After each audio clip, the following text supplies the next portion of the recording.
Welcome, Chiefs Kingdom. Thanks for tuning in to this Red Kingdom Media production, bringing you raw, authentic Chiefs coverage. Make sure to like and subscribe to stay up to date on your team. Now sit back and enjoy the show.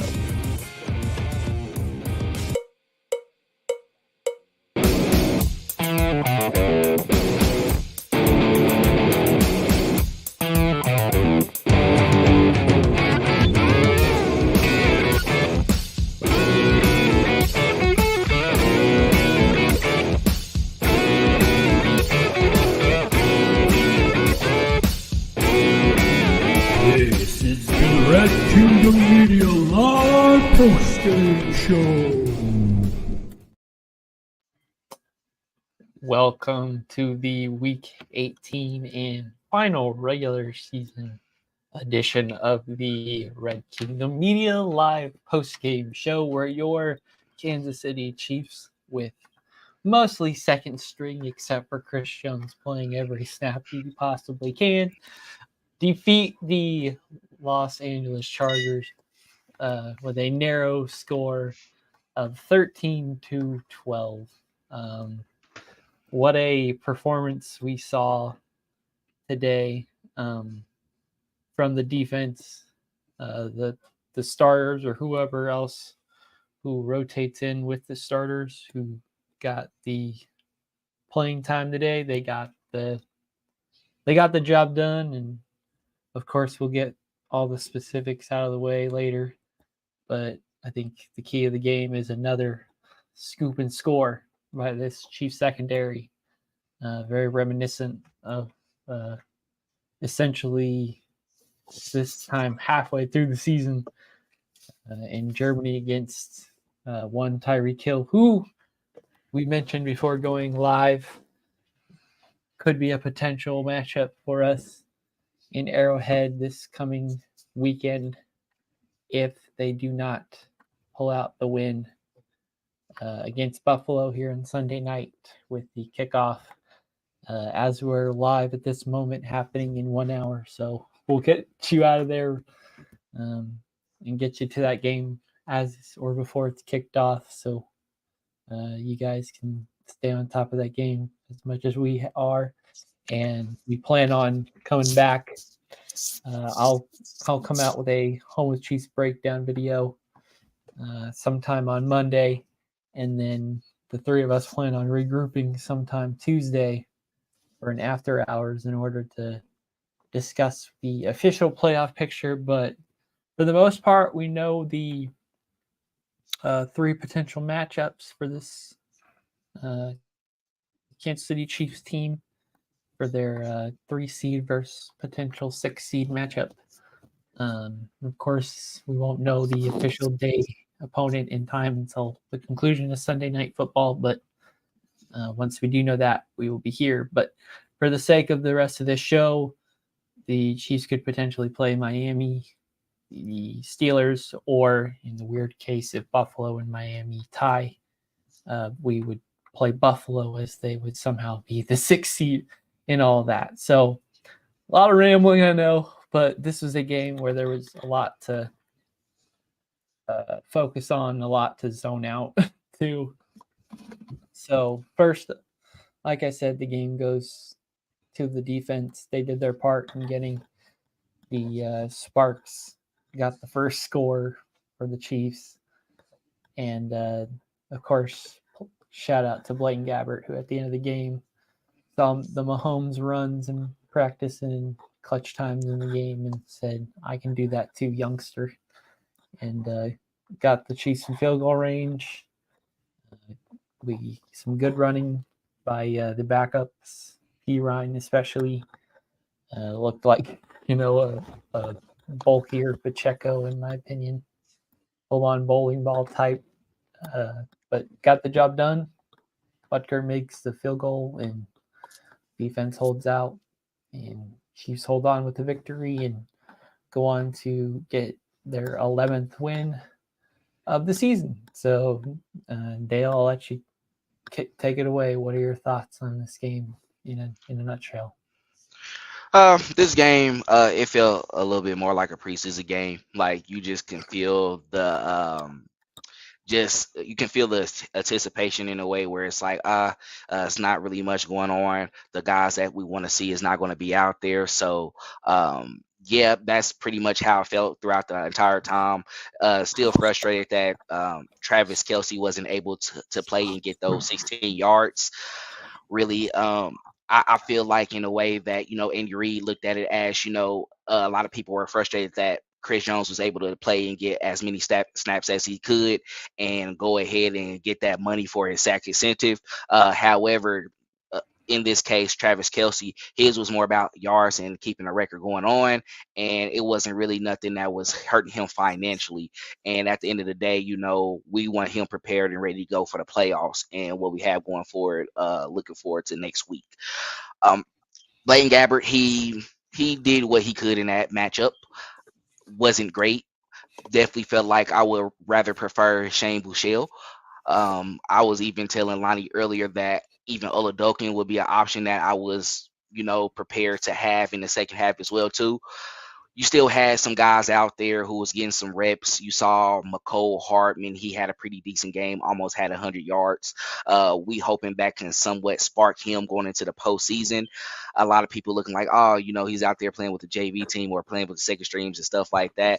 But we got to remember that he was on IR as well too. And I think this was a great moment for him to actually, get prepared and get used to that system and get back familiar with it as well. We know the options that we need to use once it comes next week. However, just seeing what he can do, we can bring that element back of the jet sweep, get him across the middle as well too. At times, he made some big plays downfield as well. If he kept his feet in bounds, he would have had a big catch. So it's like, okay, we're seeing the flashes, but we need to keep it consistent, because you also was the reason why that interception probably happened as well too, because you stopped running your route. I mean, maybe you probably wouldn't have caught it, but at the same time, you could have probably caused an incompletion as well too, and we could have lived to play another down. So it's just situations like that, and that's what we've been dealing with all season as well with other wide receivers. But hopefully, what we saw that was a positive, we can move over to next week and use this as something that we can utilize with him defensively. They played great. We knew they were the MVPs of this game. They scored the only touchdown in the game, and also we got field goals on top of that as well too. Only need 13 points, right? So that was great. We held them at the end. We made those stops, and we were able to finish off the season 11-6. So it was very exciting to see just with the backups. Jalen Watson and Joshua Williams had solid games. I even talked about that in the extra point video as well too, where we know these guys were getting reps already with the starters in the regular season, and they were getting a good percentage of snaps throughout, but with them getting that practice against the opposing team's top receivers and matching up with them and being able to hold it down, we need that going into the postseason as well too, because even if you're going to be on the third and fourth option, that means those guys right there, they shouldn't even do nothing against you. And then the defensive line played lights out. Saw some flashes from Felix in the beginning of the game, and then I saw a lot of BJ Thompson at the end as well too. He was getting pressures. He was had a couple stops behind the line of scrimmage, and also kind of threw out the timing on that last pass as well too, when he went after Easton Stick. So I saw a great play. Chris Jones was able to get his money. Definitely glad about that. He was definitely excited. He had something to play for. Now, once that happened, he was out. So great job by Andy Reid. He shared a moment with both him and Spags on the sideline. So they did great overall. Definitely fine with the performance. This was just expect from backups in this game. Yeah, and just as far as the game, I feel like I share the same sentiment as both of you guys. I know we said a lot of starters this game. It was reminiscent of a preseason game, but I like that we were able to get some good work. Like you said, Chris Jones got some good work. He finally got his sack. I know that he waited longer than fans would like him to get in there and finally get his sack. I want to say good work to Jalen Watson. I mean, Justin Watson and Joshua Williams on the outside, because I mean, you started off a little bit rocky, and like you said, you got some reps with the first team, and then they ended up showing up there in the end. So just being solid, like the secondary's been all year. Andy Reid trusting in the defense. His 12-13 game, as you can see, won the game with a field goal. So Blaine Gabbert giving us just enough at the end to get it done. But I am with Dale there as far as getting just a more mobile quarterback. I don't know why we kind of continue to go with the Alex Smith esque or Matt Castle esque guy as our backup. I don't know if it's like a thing that Andy Reid has to prove to everybody else in the league, like, oh, I can win with this type of guy.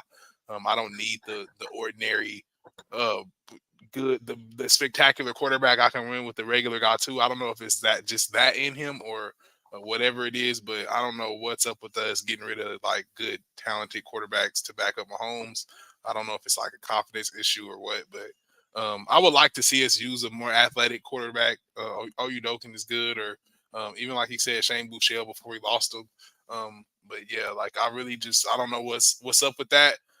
Just to like, if we ever got in a situation where we had to get a guy that can kind of do something like Joshua Dobbs, right? Like show us that he can kind of be an anomaly just for a couple games or just like 2 or 3.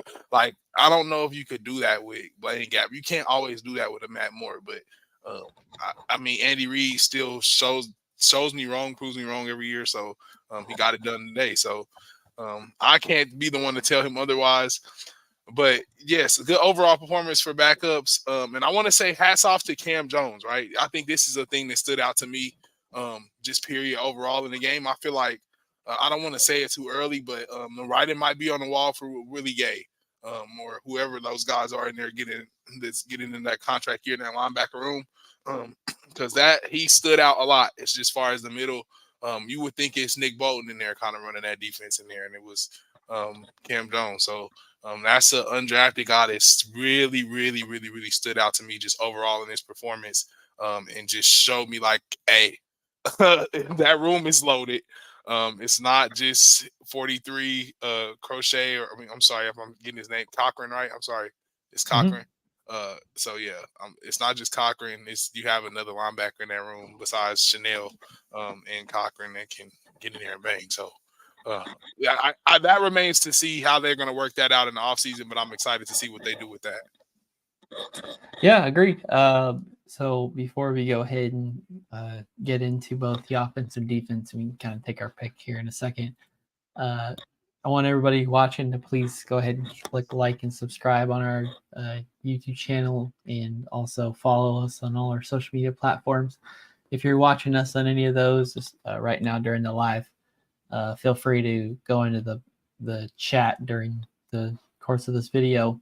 Leave any comments or questions. We're going to do those towards the end of this before we close out and live to see the Buffalo-Miami game take place. And as I said at the beginning of the pod when we started this, we will be back pretty soon after that game in multiple capacities to go over the actual game that the Chiefs play. So thanks anybody who's here now or watching after the fact. Leave us some questions and comments, and in some form or fashion, we'll show your comment and showcase it in either of the videos that we have this week. So take your pick, guys. Who do you want to focus on, the offense or defense first? Who do you think deserves more of the praise to start? I'm gonna say hats off to the defense. I mean, that's who it's been all year. We can sit here and talk about offense as much as we want to, but with this being the last game of the year, we need to take just overall as a city and as a organization, take hats off to the defense. This is the best defense that we've had in a very long time in Kansas City, probably since Eric Berry and the guys that were running around here in the 2000s days. So early 2000s days. So. We really need to take a step back, and it's for us to be back, use backups, and win a game 12-13. I mean, it just speaks to how the development of that side of the ball has came along. This with Andy Reid struggling with that side, with Bob Sutton coming on early in the era and then changing it over to Steve Spagnuolo. It's really showing what they have done on that side of the ball and what the direction that they're going in. We are hoping and praying right now that we do not lose Steve Spagnuolo to a head coaching job. I hope that he continues to be underrated and that people don't notice that this man is helping us win Super Bowls, and quietly becoming one of the best defensive-minded coaches in the league.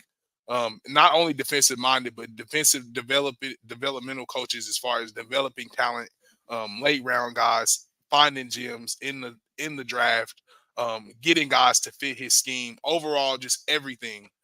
We need to take a step back and understand that this organization has changed for the better as far as defensively, and hopefully that is here to stay for a long time. Yeah, I guess I'll joke to that point you mentioned earlier. If your last name is Jones and you play on defense, whether you play a lot or a little, you're a stud and you can be trusted to make plays. That's for sure. Yeah, for sure. Yeah, defensively, honestly, first off, hats off to Spags. Like Lonnie already said earlier as well too. He's just proving himself that he might be a potential head coach candidate coming this upcoming off season, especially with a lot of fires that's happening right now. It's a lot of things that can happen. And I was even talking with a buddy earlier as well too. I said, watch out for that Carolina job. Especially with them probably looking for more of a defensive minded head coach as well too. And then you already have a young quarterback in Bryce Young, with with what's going on with the Commanders as well too, and the organization and those ownerships that the ownership is trying to like really erase everything that Ron Rivera has brought in. That can actually include Eric Bieniemy as well too. And I thought earlier maybe he can possibly take over that head coaching job, but they might want a clean slate. So if he's gone as well too, that opens up the potential of him either coming back over to us, maybe we try to demote Nagy, or he goes over there to Carolina as well too. Probably going over there for a head coaching interview first, if anything.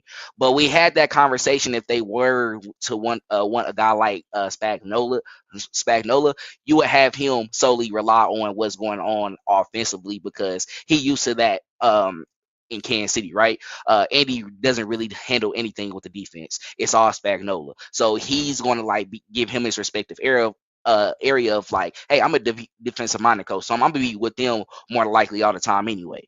So you come over here with me, you're gonna have the same thing that you had in Washington, but like, hey, if they give us like the options of like, hey, we want to bring in the people that we want, they might like, hey, do what you want. Tell me what you want to do.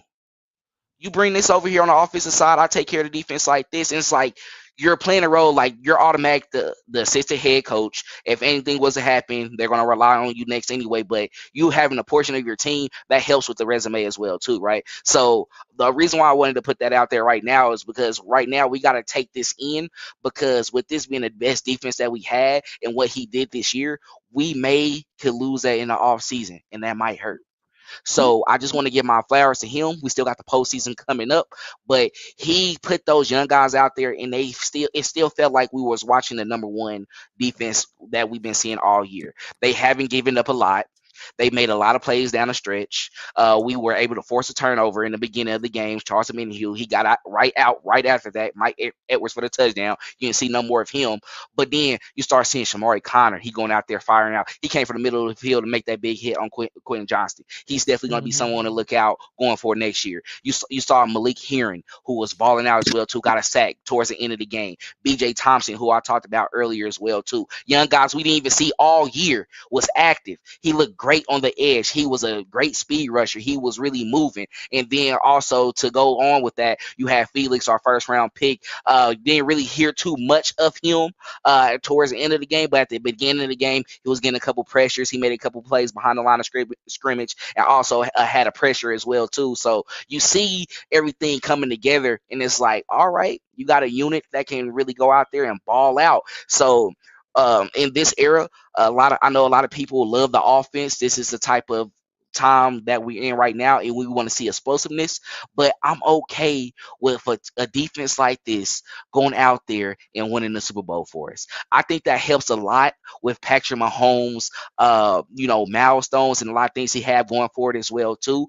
Just because we saw other great quarterbacks do it with great defenses as well too. When they were able to step up, they were able to go out there and win it for them. Because hey, the last previous Super Bowls that we played, you balled out.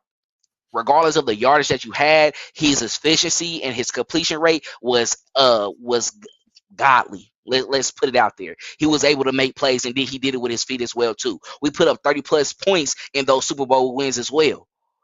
Let's have one where we probably see something similar to a 13-3, 13-10, something like that, and we win it. I'm fine, because guess what? What happens with that?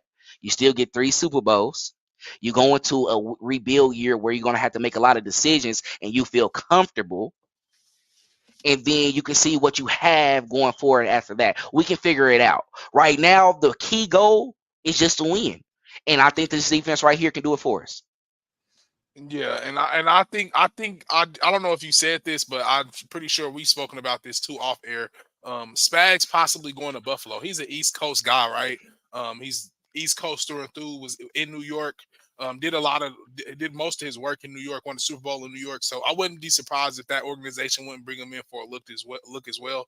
But like we said, we have to take hats off to Spags just as far as that defensive back room. We struggled in that area before we got introduced to Tyrann Mathieu.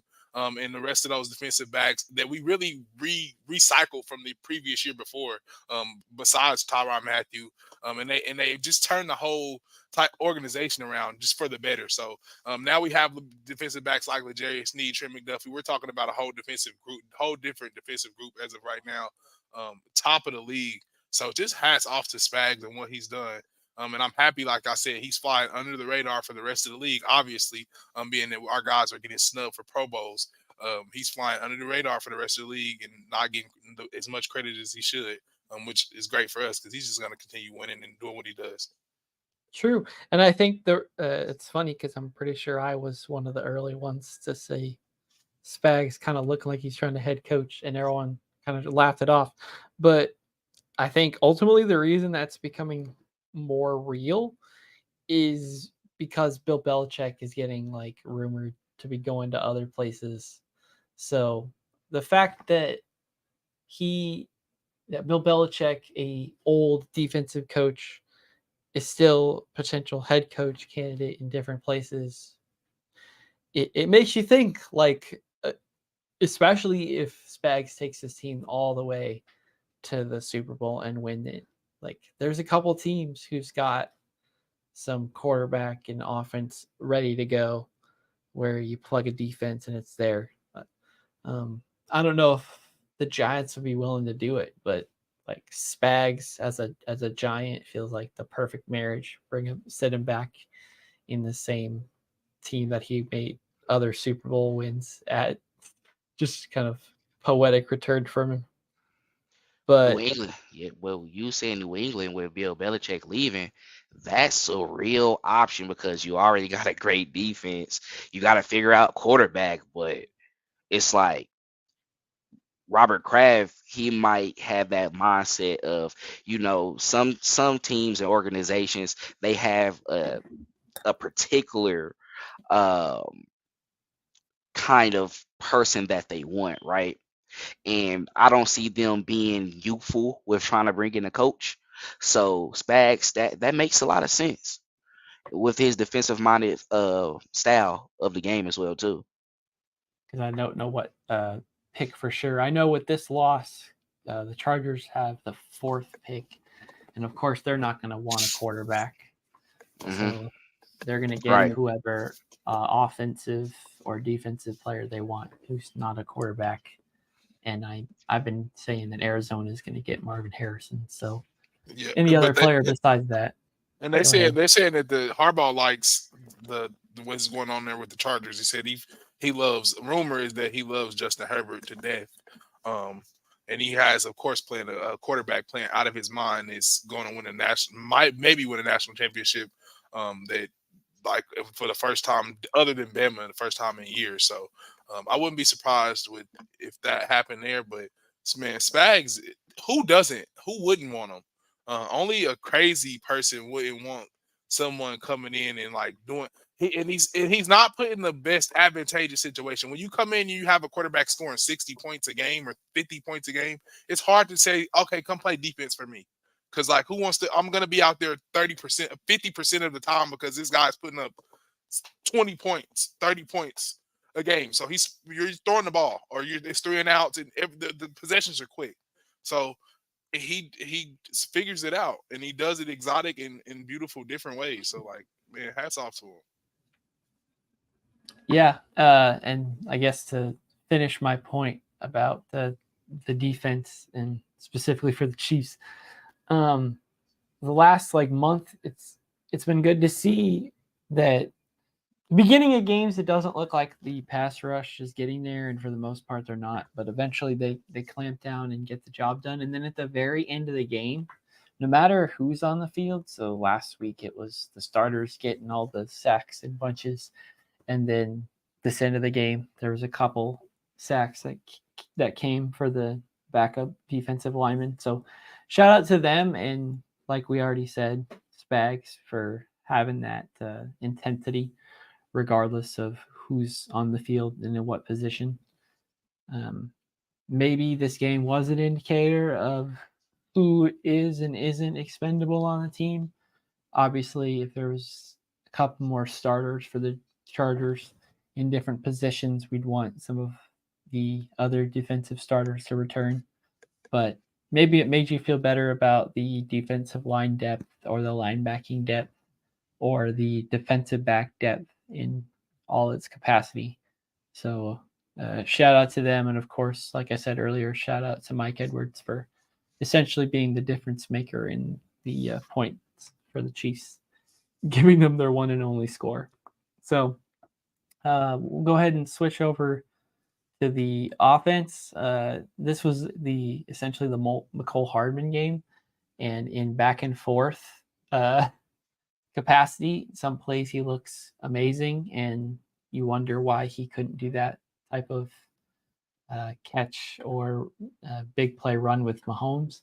And other times he, can't get the normal play to the quarterback who's definitely, you assume, throwing it a lot softer than number 15 tends to get the ball out. So shout out to McCole for at least showing that he belongs back on an NFL field, and at least before the game started and as the game progressed, is healthy enough to make some plays in the playoffs. It doesn't matter what the wide receiver, what his name is, and what role he normally plays. We saw it in the playoffs. If you can make one first down at any given moment, that might be enough to win the game and become a Chiefs legend in several capacities. So who do you guys want to talk about on the offense? You want to go? Yeah, so I was gonna say the same person, Mecole Hardman. Mecole Hardman looked the best out of everybody we really had on the offense. Richie James showed us some flashes, and then Justin Ross showed like a couple flashes there early in the game, but it wasn't really a lot to see on the offensive side of the ball. Like I said, we had Blaine Gabbert. I wish we would have had a guy that can kind of give guys more opportunity. Maybe make some plays with his legs and extend some plays, but that's not the way that we go. And obviously, when we need our backup, it's the traditional offense. But I like Mecole Hardman, what I've seen for a couple of the backup wide receivers, the reserve guys. They won't probably get a lot of time when it comes to playoff time. I'm gonna give my love to Piron. I think he had a solid performance. He was definitely a workhorse in the backfield. He kept his legs churning a couple times, just keeping it going and getting those additional yards. Like you said earlier, you feel like that was someone that was more of a pokier pop. He didn't have that explosiveness or that hard running that you've seen on the sidelines that you would see from Pop. But in moments when you saw him get that big catch, he was able to get upfield. He was able to get the first down and get additional yards with that. And I think that's someone that you can see where if we were to have something drastic happen going towards this postseason, it's like, okay, he can come in and fill in, because this is I talked about this before, but he was related to Samaje Perine, who was actually on the Bengals and went over to the Broncos, who had a big game against us. And I was like, seeing him come over to the team, I was like, and then seeing him in the preseason, he's somewhat have similarities to how he runs the ball and how he plays that running back position. You can tell growing up they probably both wanted to do it, and they really went off of each other. And I saw that type of style today as well too. He's definitely hard with it. He and for him, Clyde got in and got a couple of reps, but for the most part, he held it down. So just seeing that, it's like, okay, we have a lot of different personalities in that running back room. And when you think about it, Jet McKinnon, once he come back, because he'll be back towards the divisional round, and you look at it, you have Pacheco, you have Clyde, you have McKinnon, and then you have P-Ron as well too. P-Ron and Pop, it looks like it's more of your bulkier, really down and dirty, aggressive style runners. And then you have Jet McKinnon, who's more of a finesse type of running back. He's able to do a lot of damage in the screen game.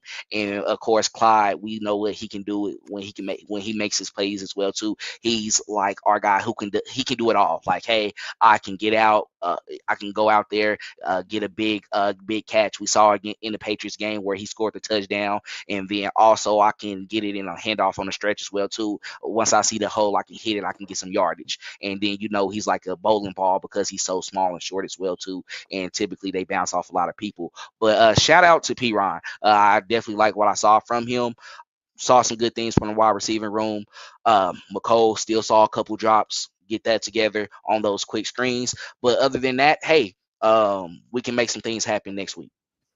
For sure. All right, you two called out the main one, so I think the only other choice out of everybody or every group is the backup offensive line. In some way or the other, based on whoever was in there, definitely shuffled around throughout the entire game. Everyone was getting some eyebrow raises when, let's see, there was a Creed Humphrey left guard sighting, a Joe Tooney left tackle sighting, and Trey Smith, like a bunch of different players in mismatched positions. But basically, whoever had to be on the field, the unit did just enough to get those couple scoring drives they needed and to get the couple field goals to do their defense the favor to get their dub. So it'll be interesting to see who is officially in or out for the Chiefs wild card matchup. Both at one point, both their left tackles and right, like all the tackles for the Chiefs basically left the game. And of course, Donovan Smith was out prior to this game, who was the original starting left tackle of the season. Go ahead, Lonnie. And Joe Tooney had wonderful reps. I was just waiting on you to give him his credit at left tackle. I know you've seen that. Perfect reps out there on the island. You could tell he's been in the Patriots organization. But I'll let you take it. But I don't know if you thought the same. Did you think the same of Joe Tooney's reps at tackle?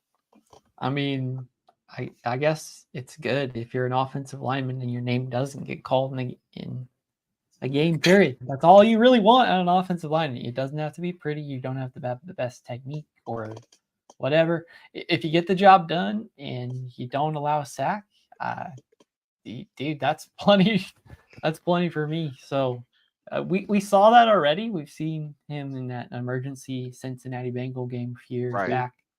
I doubt the Chiefs would be willing to officially pull the trigger and say, sure, Joe Tooney, you're our tackle now, especially as you're older. You would feel like if when you were younger, you had even more athleticism as like part of the thing about tackle is getting to a certain spot, whereas the guard, you can kind of just memorize some kind of movements. And if you can do that fast enough with enough efficiency or strength or whatever, you can win the rep. So shout out to whoever had to be in a position that doesn't normally play that position or in that capacity. If Blaine Gabbert can find the open hole in the pocket and scramble for a first down, there should be no reason that Mahomes can't do that a couple times to keep a drive moving, to get the right play call in, to get the score that's needed for the offense to get a W here in the playoff. Any other point you guys want to make about the offense before we take it Yeah, toward general? Yeah, I just wanted to go back to Tooney just because I was really evaluating that as well too when I saw him go out there, and I did it in the Cincinnati game. Like he's really great. He He really shows is. like he can play that position. If they wanted to pay him for that, I wouldn't even have no problems with that because he's a surefire. He But really is. if you look at his steps, it's a lot different in the drop back. But what I talked about earlier is his placement on the line of scrimmage, and he just understands where he needs to be at, and that's a problem that we was having with Jawan Taylor, right? But you can see that from a vet, someone who played in a winning organization, is like he understands the responsibility. He knows where he had to be at any time when he's placed on the field, no matter the position. But when you look at his drop back, you can tell it's somewhat guard-like because when you're just playing in that limited amount of space that you have, you don't have to do as much. So I can see sometimes where he goes quick and he still gets out there. It works. It works, but it's like it was like you're dominating still, and you're not even have to take like a deep step back. So here's my thought, because part of me is wondering, because if Joe Tooney looks good enough at left tackle, so first question is, how did Jawan Taylor look when he was at left tackle within this game? Because part of me can picture. He got beat. Well, part of me could see like Jawan Taylor getting switched to left tackle because you feel like you want your most athletic one on the left side. And then your right tackle is Joe Tooney, who, in my mind, is basically just Mitchell Schwartz in another life. Bro, so if Mitchell Schwartz back at right tackle, which is just do just enough to hold a defender off, and Mahomes finds whatever angle he wants to escape and do what he wants. But if Jawan Taylor's kind of locked into his side, I don't know how well that would work. I feel like eventually defensive lines would find the weakness in that. I mean, and what are we talking about here? Did Lucas Niang die and not take the bus ride to? He was playing right tackle though. He was playing right tackle though. I'm just saying in general. It isn't like if we're saying his name, it would be bad, right? We were seeing him get. I mean, did he play too bad of a game? No, he didn't really play bad at all. But I mean, when you think about it, Clint, I don't want Jawan to be on the left side though. He played the right tackle side, didn't he? Pretty much the whole game. Khalil Mack. Let me see. No, he was playing on the left side, like on the left tackle when I saw it. He was getting by Wanye Morris, and when he had that batted pass, he was on the left tackle, so he was on that side for most of the game. Joey Bosa usually play on the right tackle. Gotcha. Yeah. Okay. Well, yeah, I was just saying, like, is the Lucas Niang story? Is he overweight? Clint, like, what's going on there? Like, I just want to know, like, I mean, I know stuff got bad this year, but it's like, didn't we spend a draft pick on him? If I'm not mistaken, like, was it like a 3rd round pick on Lucas Niang? Right. Like, yeah. I mean, they spent a 5th round pick that they traded with the Patriots to get another tackle, and I don't think he had any snaps this game, did he, Darian Kennard? I don't think he played at all. Nope, he didn't have any snaps at all. Yeah, but I don't know. Was he active at all? I don't even think he was active as well. That's what I was saying. So, like, I think they were just thin offensive line, period. But it's just like I don't know what's up with Lucas. There's a reason why that happened. There was a reason why the offensive line was less than full this game, and it was the assumption that a certain player wouldn't need to play as long as he did, and the offensive line wouldn't have as many injuries as they did. So that changes, and of course you would have liked to go back and erase all those injuries and the shuffling of the offensive line and the depth prior to this game, all because you needed one player to get his sack. And of course we're all happy for it, and so is the team. But clearly Andy Reid and company didn't know the extent of how long this would take, because they said that they needed additional defensive line help rather than offensive line help this game. And yeah, okay, I get what you're saying. Now we bit the bullet there, and now you kind of paying the price. But like I feel like you're in a lose-lose in that situation, period. Because then you bring more extra offensive linemen, and Chris Jones twists the ankle, and he has to now rotate. They're upset there. Or if you don't bring enough defensive linemen, and it's just you're in a lose-lose. I think that was just they had to eat it there, but it definitely took longer than what they wanted it to, and they must have knew, like you said. I mean, That's Jared, why I you thought we were carrying like 4 guys on the defensive line active roster who gets inactive during the actual normal games playing. Yeah, that's why y'all see all those other guys play those different positions today, because what they do is they just bring a set amount of offensive linemen, and they make shifts as like injuries happen. So like they move somebody over to left tackle, then move this person at guard, but they got people that play multiple positions and put them in like the spot that they'll be best once that happens. So it's like I'm gonna take a hit right here, but that's why we always go out and get these athletic type of offensive linemen, just because they can play in multiple areas. I'm pretty sure the only offensive lineman who didn't play somewhere else was the center, and they made a specific point that he and Blaine played in practice together all week. So that was the one configuration they weren't. No, Caliendo, I think, right?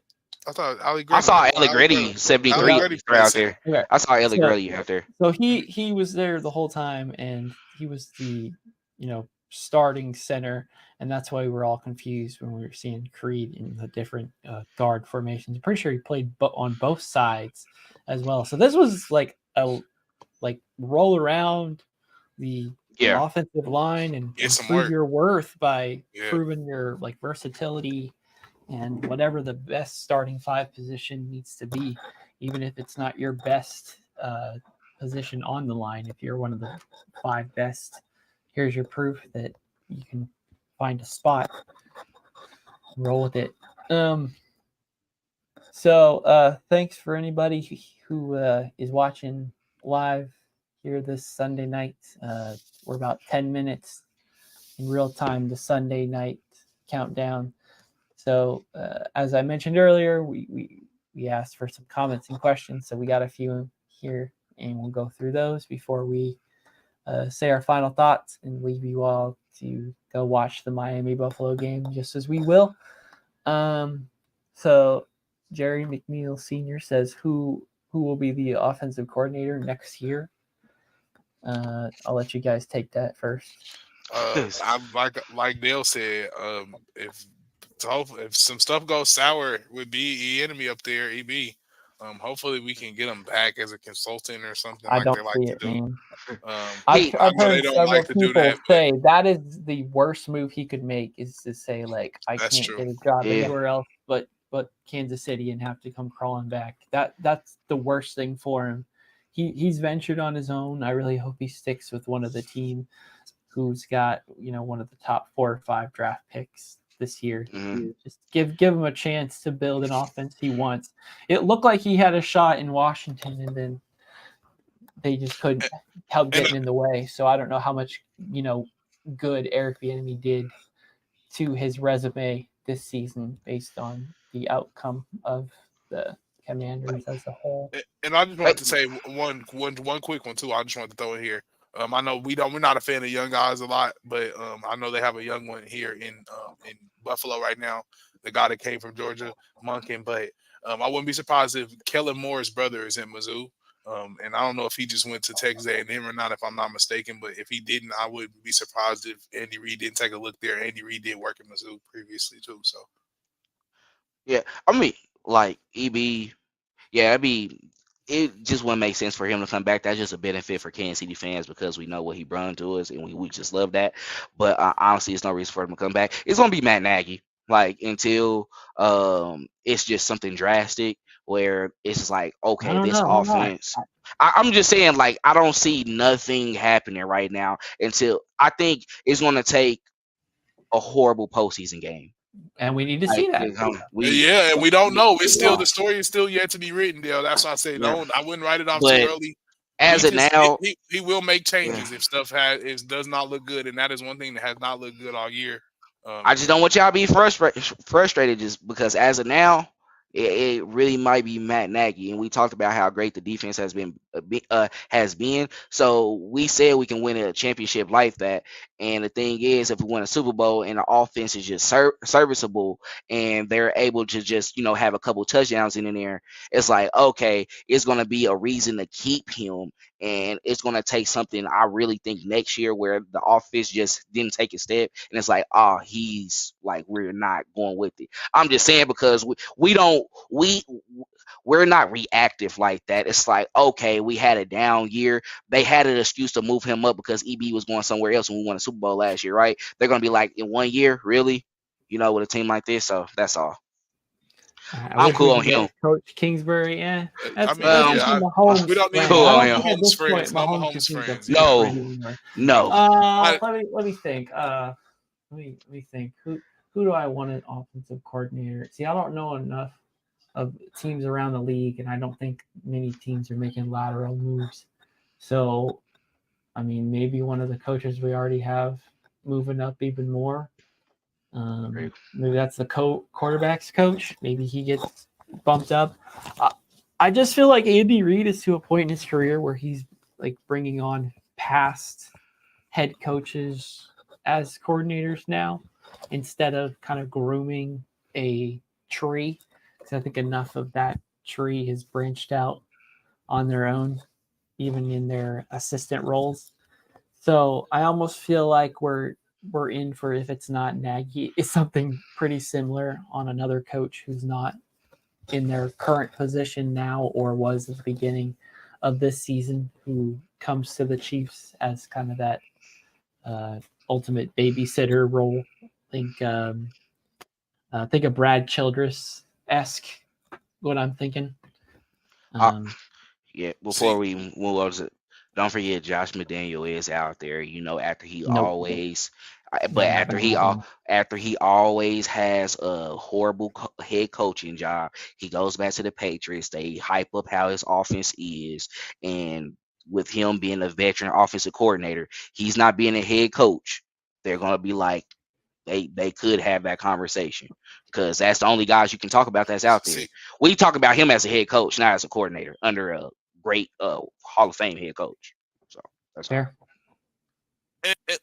And the only reason I was saying the college guys is because, like I said, the monkeying thing in Baltimore is working as of right now. We don't know if they're going to later catch up to the concepts, to what's going on, and catch up with that film. But I don't know about that. I just think I feel like you can get Kellen Moore's brother was dreaming.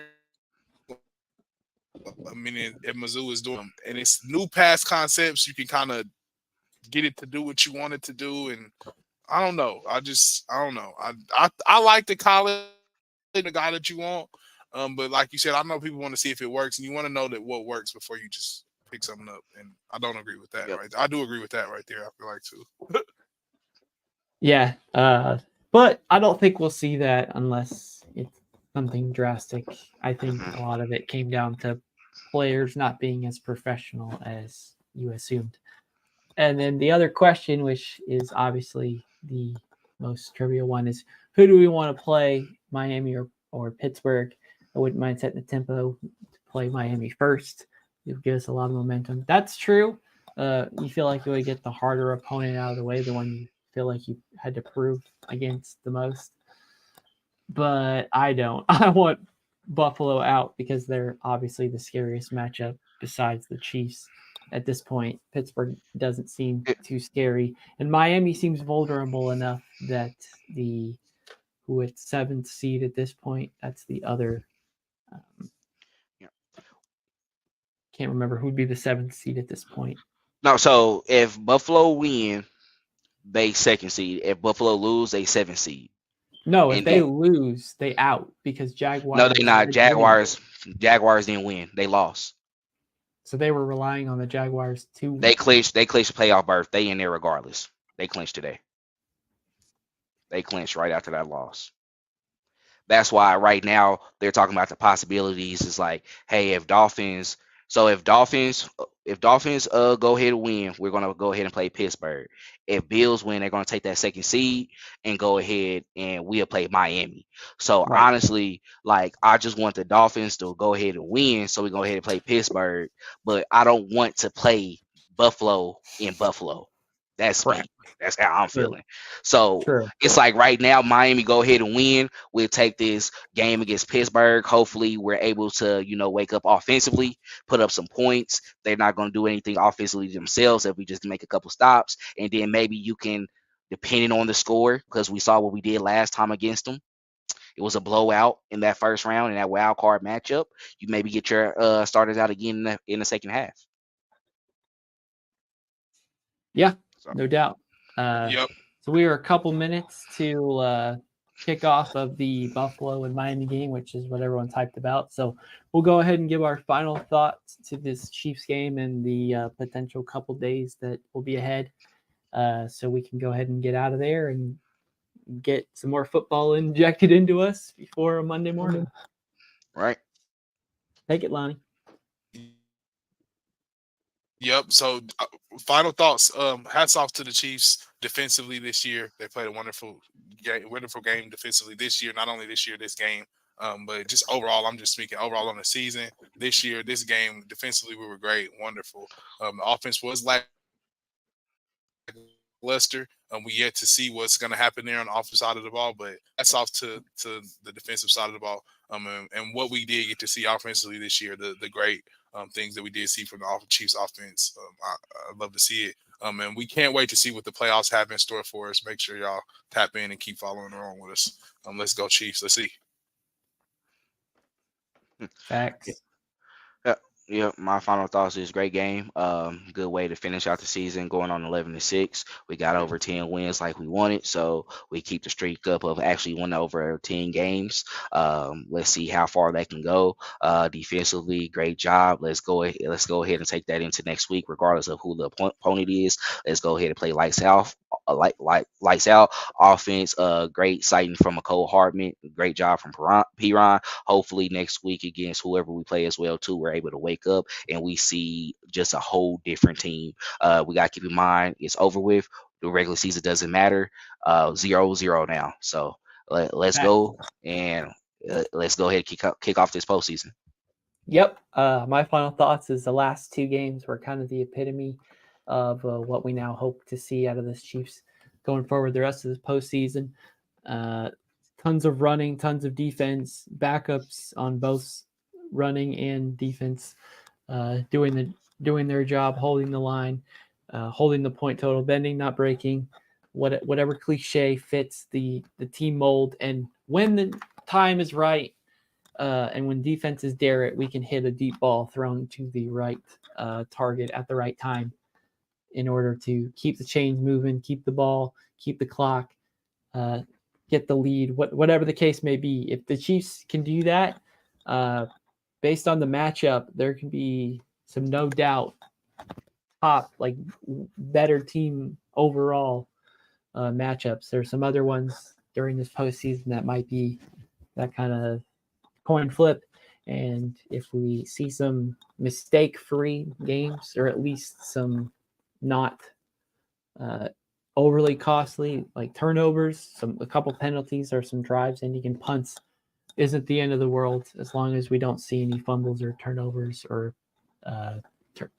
interceptions or anything like that. So if we continue to play safe and play, the kind of game we would never hope to see under Andy Reid, we can hopefully see this coaching staff ride off, whoever rides off from this team or into retirement, off with the Super Bowl victory. So thank you all for watching. I hope you enjoyed this video. Make sure to like and subscribe and follow us on all our social medias at Red Kingdom Media. It was great having you all here, and thank you all for anybody after the fact listening or watching after we've gone live. Anybody at the time right now, enjoy this Buffalo and Miami game. Stay tuned later on Monday and Tuesday. We will be back with a lot of content related to this postseason. So just the new year, but we are still the old, hardworking, obsessed guys coming at you. So thank you all for joining us. I hope you have a great rest of your evening. Let's hope for the best matchups possible. Anybody like me who's going to Arrowhead next week, stay warm. It's going to be a doozy, but we're going to be there cold and loud to stay warm, and hopefully we play against a team that isn't a fan of cold either in the first, or we get lucky in a second, or like AFC Championship matchup who doesn't like cold weather themselves. So cool. All right, thank you all for joining. Have a great rest of your day. Go Chiefs. Thanks for checking out this update straight from the heart of Chiefs Kingdom. We appreciate your passion, so please leave a like and follow us wherever you tune in from. See you next tailgate, your trusted source for all things Chiefs, Red Kingdom.